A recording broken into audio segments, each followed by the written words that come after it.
শুভ ভাই ভাই বাড়িতে আছেন নাকি? ভাই আসি ভাই একটু বাইরে আছেন দিনি। যাই একটু ডেরান আমি চেয়ার ডানি এনে দুইজনে কথা বলবো হ্যাঁ ঠিক আছে ভাই। কি করে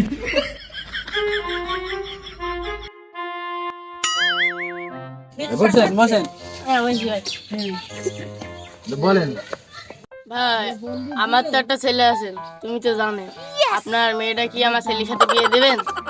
কেন নয় ভাই, কেন নয়? আমার মেয়ে ভাব দিতে বিয়ে দেবো ভাব। আপনি যতক্ষণ এইছেন তা আমার মেয়েটা আপনার ছেলের সাথেই বিয়ে দিই। তাই ভাই দিন খান ফেলেন। আগে দেওয়া থাক ভাই। ভাই ছেলে তো আমার আসছে, তাহলে টাকার ব্যবস্থা করে একটু খরচ মরচ 10,000 মতন দাও। দাঁড়ান তাইলে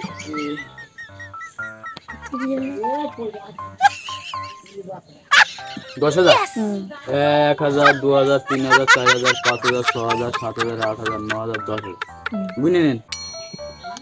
ভাই 1,000, 2,000, 3,000, 4,000, 5,000, 6,000, 7,000, 8,000, 9,000, 10,000। তাহলে ভাই ছেলের ফোন দিয়ে, ছেলে তাহলে আসুক। ছেলের কাছে ফোন দিই। হ্যালো বিয়ে সব ঠিক করে ফেলতিস তো? 10,000 টাকাও নেওয়া হয়ে গেছে। তুই তাহলে আয়, তাহলে বিয়েটা দিয়ে দিই। আব্বা আমি চলে আইছি, তুমি থাকো। চলে আইছি।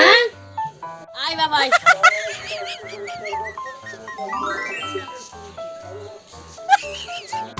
বিয়ে তোর জামাই তো নিচে দেখি। ভাই বসেন বসেন বসেন এই বসো, বসো। জামাই তো সেই সুন্দর। এই আমার মেয়ে কি দেখবা? না আব্বা দেখে গেছে, ওই থাক। তাহলে মেয়েটা নিয়ে বিয়েটা দিয়ে দিই।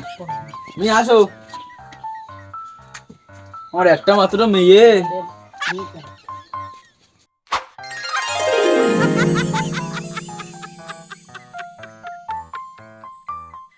বাউন বাবাদের দেখি। বাউন বাবাদের বাড়ি আসছে নাকি? আছি। চলো আবার একটু ছেলেটা তো বিয়ে দিতে হবে। চলো চলো।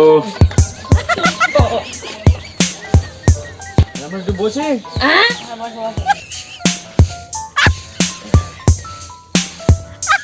তোমার বাবার নাম কি? পাগল। কি করে তোমার বাবার নাম? বিদায়। কি করে বাউন মশাই তাহলে কুষ্টি মুষ্টি দেখেন তাহলে। দেখা যাক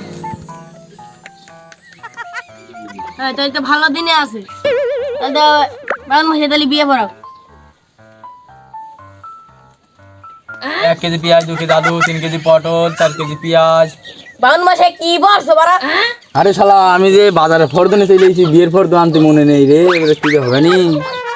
শালা তুমি বাজারে ফর্দনে চলে যাইছো, বিয়ের ফর্দন আনিস ধরি ঠেঙ্গা শালা।